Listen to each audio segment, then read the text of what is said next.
De início hesitei. Não sabia que tipo de livro haveria de escolher para desempenhar esta tarefa. Talvez o meu historial de livros lidos não tenha sido o melhor a nível de leituras consideradas aceitáveis por uma tarefa como esta. Por isso percebi que teria que embarcar numa nova leitura.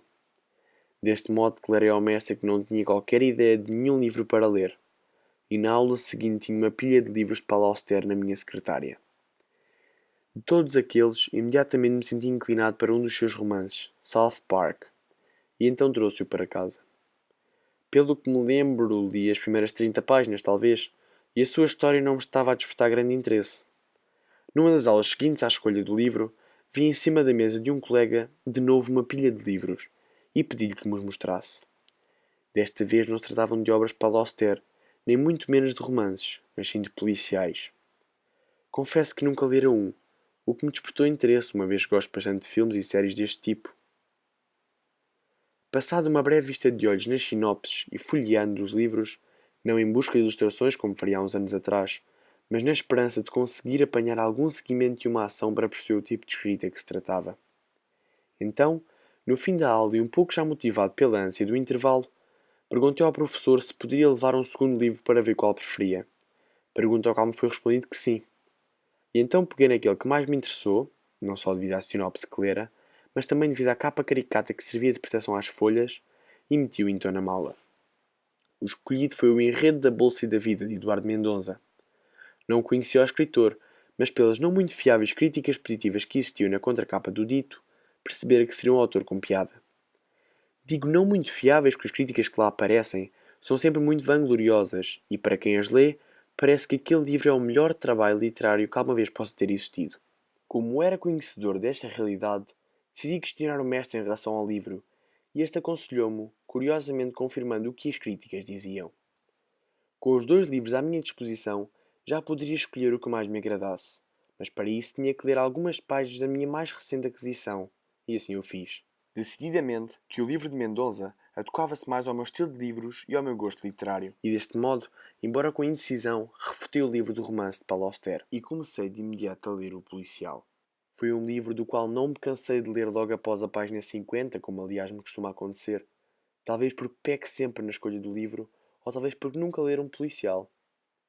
Mas o que é de frisar é que durante as 238 páginas eu estive sempre interessadíssimo e sempre na expectativa de querer saber o que se passava depois, o que me levou a lê-lo em apenas 2 dias. É claro que a forma de escrita de Mendonça, não muito rebuscada a nível de impedir a compreensão, e por outro lado produzida ao ponto de ao longo da leitura de algumas passagens sentirmos aquela sensação de este fulano é mesmo inteligente, seguida de uma sensação de inteligência da nossa parte por termos percebido tal passagem, auxilia-nos muito na leitura deste livro.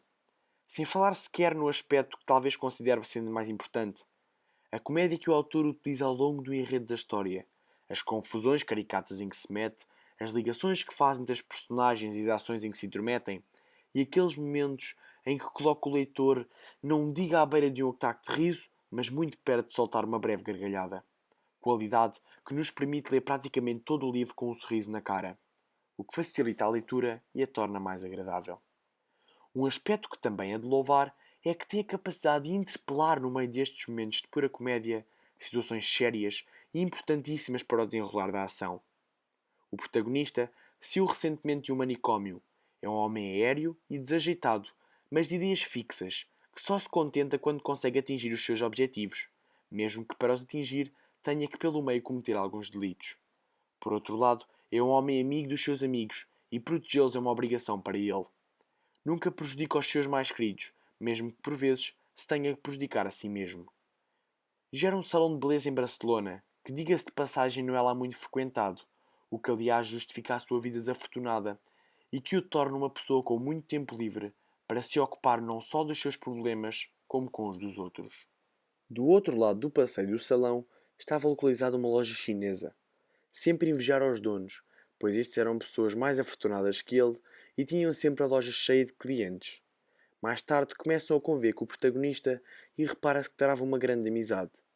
E surge uma proposta de negócio que consistia em transformar o salão num restaurante chinês, passando a serem sócios, proposta que acabou por ser aceite e que se revelou um enorme sucesso. Nos seus tempos livres, que eram muitos, desempenha uma vida de detetive e resolver casos de maior complexidade. Toda a ação se desenrola em Espanha, mais pormenorizadamente em Barcelona, e nota-se que o autor tem uma forte ligação à cidade, pelas referências que faz ao longo da obra. No manicômio fez um único amigo, Rómulo, ao qual todos chamavam de Rómulo el Guapo, um homem jovem, dotado de uma aparência invejável e de personalidade exime, só que era um ladrão, que só pensava em cometer crimes, crimes que por muito bem planeados que fossem, sempre falhava algum aspecto, e o indivíduo acabava sempre na prisão. Pela enésima vez em liberdade condicional, Rómulo estava decidido que teria que fazer alguém grande.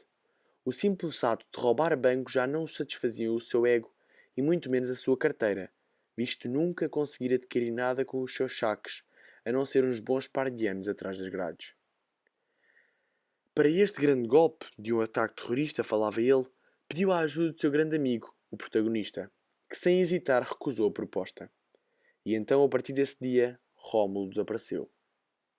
De início, o protagonista não prestou grande atenção a este afastamento, até que um dia surgiu no seu salão de beleza uma jovem que dizia ser muito amiga de Rómulo, Quesito, com uma carta preocupante escrita por ele, dizendo que teria que se afastar de tudo. Esta carta começou a preocupar o detetive, que passou a partir desse momento a ter como único objetivo encontrar Rómulo el Guapo. No percurso de recolha de provas, contou com a ajuda de uma trupe no mínimo caricata. Duas estátuas vivas, que mais nada faziam da sua vida a não ser estar imóveis durante horas, à espera que moedas caíssem no chapéu colocado à sua frente, uma artista de rua que toca acordeão e até um rapaz que entrega pizzas. A função de todos eles era simples e aproximadamente a mesma, até porque não se tratavam de mentes brilhantes, e planos elaborados causavam um curto-circuito nas suas mentes não muito evoluídas. Eram também os que exigiam remunerações mais diminutas, por isso eram em conta. A sua única e comum função era vigiar os pontos estratégicos que o detetive acordara previamente e no final do dia encontravam-se todos e debitavam a informação que tinham obtido. No final, e após muitos delitos, omissões, mentiras e imprevistos que quase puseram fim ao caso, percebe-se que Rómulo pactuou com um terrorista internacionalmente procurado e que preparava um ataque a um dos ícones da política mundial, Angela Merkel. O protagonista tentou ao máximo continuar a investigação, mas encobrindo a cooperação do seu amigo no crime, o que conseguiu fazer sem levantar suspeitas. Este, depois de ter posto em prática um plano elaboradíssimo e muito rebuscado, que de novo envolvia delitos, omissões e mentiras, conseguiu salvar a chanceler alemã da morte certa. No final do livro reaparece Rómulo, que supostamente, quando percebera do que o terrorista queria fazer, se afastou do crime e se refugiou até então no centro de yoga. Este não recebera o detetive com a amabilidade e agradecimento que ele merecia. Talvez por não ter percebido as intenções do amigo ao tentar procurá-lo, ou quem sabe ainda tivesse ressabiado por o protagonista não ter aceito a sua proposta. O caso ficou então mais uma vez resolvido, como aliás todos os casos que este detetive toma conta. Mas perder ao seu amigo, que nunca mais o quisera ver.